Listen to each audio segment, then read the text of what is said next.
दोस्तों हमारे चैनल दर्पण ज्ञान सागर में आप सभी का स्वागत है। तो सभी भाइयों को जय श्री राधे जय श्री कृष्णा।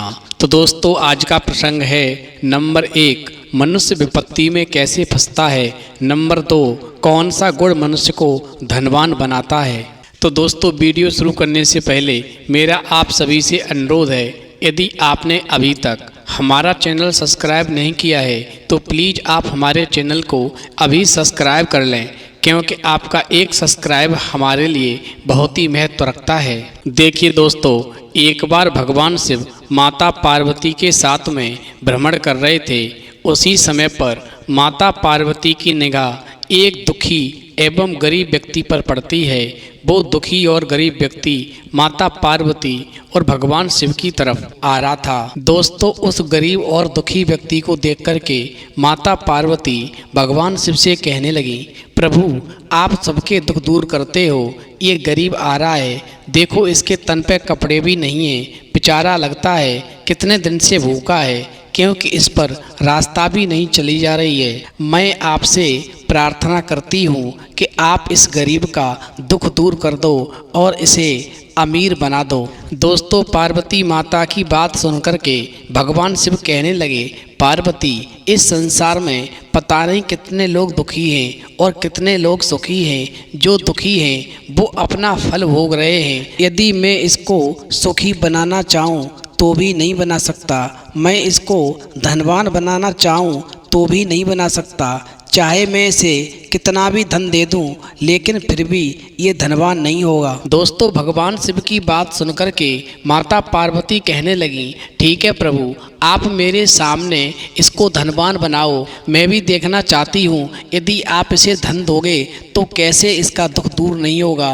और ये धनवान कैसे नहीं होगा। माता पार्वती की बात सुनकर के भगवान शिव कहने लगे, ठीक है, अब मैं एक महात्मा का रूप बना लेता हूँ और इसी रास्ते पर तुम्हारे साथ आगे बढ़ता हूँ।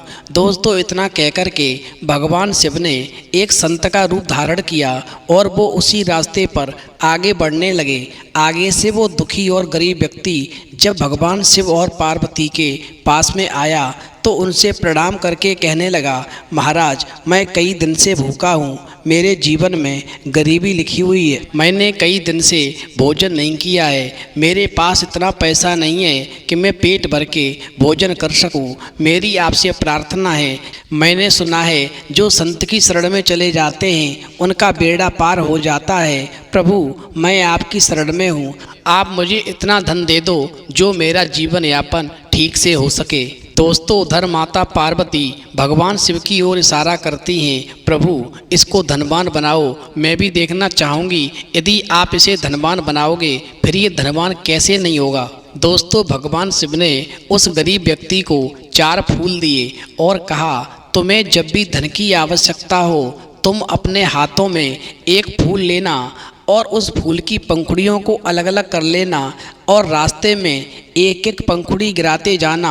जिस स्थान पर फूल की सारी पंखुड़ी समाप्त हो जाएं, उसी स्थान को खोदना, तो वहाँ पर तुम्हें ढेर सारा धन मिलेगा। और ये काम तुम पूरब दिशा से करना। तुम्हें जब भी धन की आवश्यकता हो तो सबसे पहला फूल लेकर के तुम्हें पूरब दिशा में जाना है और फिर भी मिले हुए धन से तुम्हारी इच्छा की पूर्ति ना हो, तुम्हारा मन ना भरे, तो दूसरे फूल को फिर हाथों में लेकर के उसकी पंखुड़ी अलग अलग कर लेना और पश्चिम दिशा की तरफ चले जाना और रास्ते में उस फूल की एक एक पंखुड़ी को गिराते हुए जाना। जिस स्थान पर फूल की अंतिम पंखुड़ी गिरे उस स्थान को खोदना, वहाँ पर तुम्हें ढेर सारा धन मिलेगा। और फिर भी तुम्हारा धन से मन ना भरे तो तुम तीसरे फूल को हाथों में लेना और उसकी पंखुड़ी को अलग अलग करना और फिर उत्तर दिशा की तरफ चले जाना और रास्ते में एक एक पंखुड़ी को गिराते जाना। जिस स्थान पर अंतिम पंखुड़ी गिरे उस स्थान को खोदना, वहाँ पर भी तुम्हें ढेर सारा धन मिलेगा। फिर तुम्हारी समस्या का समाधान हो जाएगा। मगर एक बात ध्यान रखना, इस प्रकार से तुम्हारे 3 फूल खर्च हो जाएंगे। अब तुम्हारे पास में 1 फूल बचेगा, मगर एक बार ध्यान रखना, तुम चौथे फूल को लेकर के कभी दक्षिण दिशा में नहीं जाना। यदि तुम कभी चौथे फूल को लेकर के दक्षिण दिशा में गए तो तुम्हें भारी नुकसान होगा और तुम्हारा जीवन बर्बाद हो सकता है, तुम्हारा जीवन दुखों में पड़ सकता है। दोस्तों, इस प्रकार से भगवान शिव उस गरीब दुखी व्यक्ति को 4 फूल देकर के माता पार्वती के साथ में आगे को बढ़ जाते हैं। अब वो व्यक्ति जिसको भगवान शिव ने 4 फूल दिए थे, उसने विचार किया, अब मैं पहला फूल लेकर के और पूर्व दिशा की तरफ जाता हूँ, जिससे कि मुझे कुछ धन मिल जाएगा तो मेरा जीवन यापन ठीक से हो सकेगा। अब दोस्तों, ऐसा मन में विचार करके उस गरीब और दुखी व्यक्ति ने पहला फूल निकाल के अपने हाथों पे रखा और उसको तोड़ करके उसकी पंखुड़ी अलग अलग कर ली और वो पूर्व दिशा की ओर चल दिया। उसने रास्ते में एक एक पंखुड़ी को गिराना प्रारंभ किया। दोस्तों, जहाँ पर उस फूल की अंतिम पंखुड़ी गिरी, उस गरीब और दुखी व्यक्ति ने जब उस स्थान को खोदा तो वहाँ पर उसे ढेर सारा खजाना मिला। उस खजाने को पाकर के वो गरीब और दुखी व्यक्ति बहुत ही खुश हुआ और मन में सोचने लगा, अब तो मेरे जीवन के अच्छे दिन गुजरेंगे, अब मेरे पास में धन की कोई कमी नहीं होगी। अब वो मन में विचार करने लगा कि ये तो धन मुझे मिल गया है, मुझे तो संत ने 4 फूल दिए हैं। अब मैं एक काम करता हूँ, इस सारे खजाने को तो एक स्थान पर छुपा के रख देता हूँ और दूसरा फूल लेकर के अब मैं पश्चिम दिशा में जाता हूँ और फिर जब मुझे और खजाना मिल जाएगा फिर मैं सारे खजाने को एक साथ लेकर के घर पे जाऊंगा। दोस्तों, इस प्रकार से जब वो गरीब और दुखी व्यक्ति उस पहले फूल के द्वारा मिले हुए खजाने को एक सुरक्षित स्थान पर छुपा देता है और फिर दूसरे फूल को हाथों में लेकर के उसकी पंखुड़ियों को अलग अलग कर लेता है और फिर वहाँ से वो पश्चिम दिशा की ओर चलता है। रास्ते में एक एक पंखुड़ी को गिराता है और जहाँ पर फूल की अंतिम पंखुड़ी गिरती है और जब वो उस स्थान को खोदता है तो वहाँ पर भी उसे ढेर सारा खजाना मिलता है। उस खजाने को पाकर अब तो वो गरीब और दुखी व्यक्ति खुशी के मारे पागल हो जाता है और मन में विचार करता है, अब मेरे बराबर धनवान दूसरा कोई नहीं होगा। दोस्तों, ध्यान रखना, उसके मन की तृप्ति धन की तरफ से फिर भी नहीं हुई तो उसने मन में विचार किया, मुझे पहले फूल के द्वारा जो धन प्राप्त हुआ था मैंने उसे एक सुरक्षित स्थान पर रख दिया, अब मैं इस खजाने को भी एक सुरक्षित स्थान पर रख देता हूँ। उसके बाद में अब मैं तीसरा फूल लेकर के उत्तर दिशा की तरफ जाऊँगा और मुझे वहाँ पर भी जो धन मिलेगा फिर मैं सारा धन लेकर के एक साथ घर जाऊंगा। इस प्रकार से मन में विचार करके वो गरीब और दुखी व्यक्ति उस तीसरे फूल को भी हाथ में लेकर के उसकी पंखुड़ियों को अलग अलग कर लेता है और फिर वो उत्तर दिशा की तरफ चलता है। रास्ते में एक एक पंखुड़ी को गिराता है और दोस्तों, जब फूल की अंतिम पंखुड़ी जिस स्थान पर गिरती है, जब वो दुखी और गरीब व्यक्ति उस स्थान को खोदता है तो वहाँ पर भी उसे ढेर सारा धन मिलता है। उस धन को पाकर के अब तो उस दुखी और गरीब व्यक्ति की खुशी का ठिकाना नहीं रहता है। अब तो वो दुखी व्यक्ति खुशी के मारे नाचने लगता है और मन में विचार करता है कि अब मेरे सामने दूसरा कोई ताकतवर नहीं होगा, मैं चाहे जो कर सकता हूँ, मेरे पास में कोई धन की कमी नहीं है। अब मेरे 3 फूल खर्च हो चुके हैं, अब मेरे पास में एक चौथा फूल बचा है, ये कहीं हो सकता है खो न जाए, मैं इस फूल को भी खर्च कर लेता हूँ। और मुझसे उन महात्मा जी ने मना किया था कि मैं दक्षिण दिशा में नहीं जाऊँ, लेकिन मैं क्यों नहीं जाऊँ, मुझे धन चाहिए, मैं तो ज़रूर जाऊँगा। और दोस्तों, इस प्रकार से उस गरीब और दुखी व्यक्ति ने अपने मन में विचार करके उस चौथे फूल को अपने हाथों में लिया और उसकी पंखुड़ियों को अलग अलग कर लिया और फिर वो दक्षिण दिशा की तरफ लेकर के चल दिया। जब वो रास्ते में गया तो उसने रास्ते में फूल की एक एक पंखुड़ी को गिराया। जिस स्थान पर अंतिम पंखुड़ी गिरी उस स्थान पर उस दुखी और गरीब व्यक्ति को एक महल नजर आया जिसका बहुत बड़ा दरवाजा था। और जब उसने उस दरवाजे को खोला और खोल करके जब उस महल के अंदर प्रवेश किया तो अंदर जाकर देखा सुंदर महल बना हुआ था जिसमें चारों ओर हीरे जवाहरात जड़े हुए थे। महल में उसे कोई भी दिखाई नहीं दिया तो वह मन में सोचने लगा कि महात्मा जी निश्चित ही यह महल अपने लिए बचाकर रख रहे होंगे, इसीलिए उन्होंने मुझसे मना किया था कि चौथे फूल को लेकर के तुम दक्षिण दिशा में मत जाना। लेकिन मैं कैसे मान जाता, मुझे तो ढेर सारा सोना हीरे मोती चाहिए थे। अब मैं देख रहा हूँ कि इस महल में कोई नहीं है और ये महल अब मेरा हो गया। इसमें जितने भी हीरे जवाहरात भरे हुए हैं ये सब भंडार मेरा है। अब मुझसे बड़ा धनवान दूसरा कोई हो ही नहीं सकता।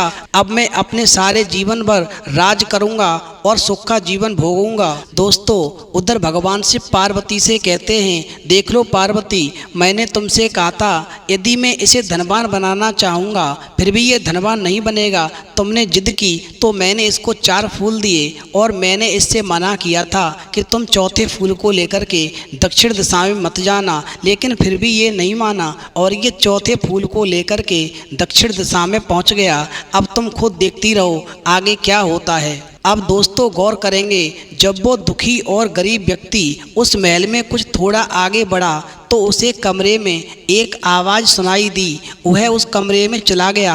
वहाँ पर एक व्यक्ति चक्की चला रहा था और वह चक्की चलाने वाले से प्रश्न पूछने लगा, एक बात बताओ, आप कौन हैं और इस महल का मालिक कहाँ है? आप चक्की क्यों चला रहे हैं? दोस्तों, इस प्रकार से उस दुखी और गरीब व्यक्ति की बात सुनकर के वो चक्की चलाने वाला व्यक्ति कहने लगा, मैं तुम्हारे प्रश्नों का उत्तर एक शर्त पर दूंगा, अगर तुम कुछ देर मेरे स्थान पर चक्की चलाओ, क्योंकि मैं काफ़ी देर से चला रहा हूँ, मैं थक चुका हूँ, थोड़ा मुझे आराम कर लेने दो। दोस्तों, इस प्रकार से वो गरीब और दुखी व्यक्ति कहने लगा, ठीक है, आप हट जाओ, मैं आपके स्थान पर चक्की चलाता हूँ और आप मेरे प्रश्नों का उत्तर दो।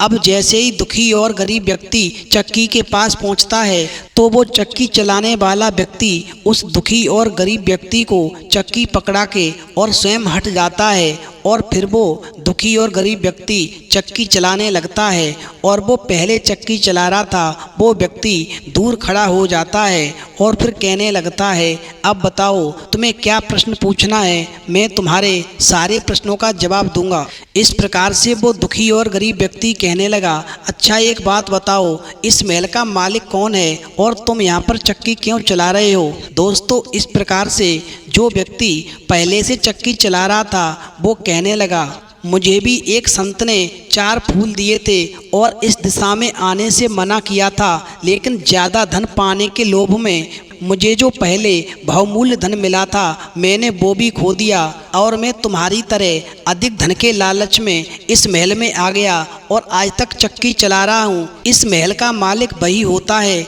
जो चक्की चलाता है। जैसे ही चक्की चलना बंद होगी ये महल गिर जाएगा और तुम इसमें दब करके मर जाओगे। मुझसे पहले इस महल का मालिक कोई और लालची व्यक्ति था, फिर मैं तुम्हारी तरह संत की बात को नज़रअंदाज करके यहाँ पर आ गया। अब तुम्हारा लालच तुम्हें यहाँ पर ले आया। अब तुम्हारी और मेरी तरह कोई और लालच में जहाँ आएगा वह तुम्हारे स्थान पर चक्की चलाएगा, तभी तुम आज़ाद हो सकते हो, उससे पहले तुम आज़ाद नहीं हो सकते।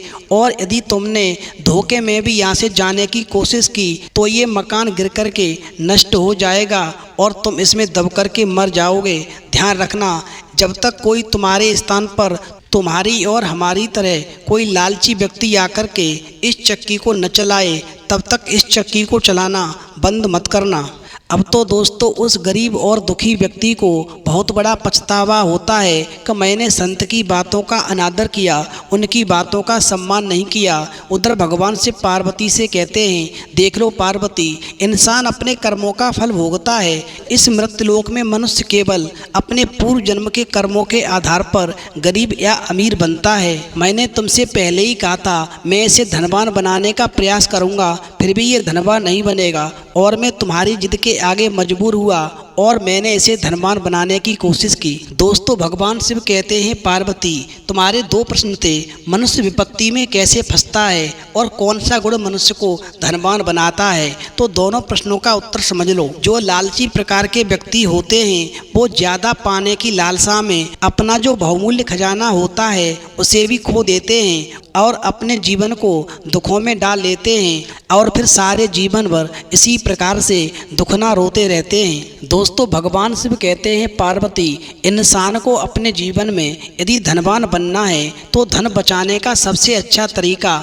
खर्च पर नियंत्रण करना बताया गया है। जितना पैसा कमाना जरूरी है उतना ही मायने रखता है उसको बचाना। जो धन संचय करके रखते हैं उन्हें जिंदगी में कभी किसी के सामने हाथ फैलाने नहीं पड़ते। ऐसे लोग बुरी परिस्थितियों में भी अपना जीवन सामान्य तरीके से जी लेते हैं। नंबर 2, लक्ष्मी को चंचल माना गया है, इसलिए पैसे का उपयोग सही जगह और सही समय के हिसाब से करना चाहिए। जो व्यक्ति पैसे को पानी की तरह बहाता है उसे एक दिन परेशानी का सामना करना पड़ता है। जीवन में सुख समृद्धि बनाए रखने और धन की कमी से बचने के लिए व्यक्ति को अपने लक्ष्य का निर्धारण जरूर करना चाहिए। अगर लक्ष्य ही निर्धारित नहीं होगा तो वो सफलता हासिल नहीं कर पाएगा। पैसे के पीछे कभी भी नहीं भागना चाहिए। व्यक्ति को पैसों के लिए अधर्म का मार्ग नहीं चुनना चाहिए। अनैतिक कार्य करके कमाया गया धन ज्यादा दिन तक नहीं टिकता। ऐसे अर्जित किए गए धन से व्यक्ति को आगे चल कर के नुकसान भुगतना पड़ता है। अंत में नंबर 4, धन व्यक्ति को सम्मान दिलाता है, इसलिए अपनी कमाई का कुछ हिस्सा दान के लिए जरूर निकालना चाहिए। इससे जरूरतमंदों को मदद मिलती है और व्यक्ति का सम्मान होता है और ऐसे घर में हमेशा लक्ष्मी जी की कृपा बनी रहती है। तो दोस्तों, इस प्रसंग से सीख मिलती है कि जीवन में कभी भी लालच नहीं करना चाहिए। जो लोग लालच करते हैं वो अपने जीवन को बर्बाद कर लेते हैं और भगवान शिव द्वारा बताई गई इन 4-5 बातों को अपने जीवन में अवश्य उतारें और अपने जीवन को खुशहाल जिएं। तो दोस्तों, यदि आपको हमारी वीडियो पसंद आई हो तो प्लीज़ आप हमारे चैनल को अभी सब्सक्राइब कर लें, क्योंकि आपका एक सब्सक्राइब हमारे लिए बहुत ही महत्व रखता है। तो दोस्तों, इस वीडियो में इतना ही। फिर मिलेंगे एक नई वीडियो में नए प्रसंग के साथ। तब तक के लिए जय श्री राधे, जय श्री कृष्णा।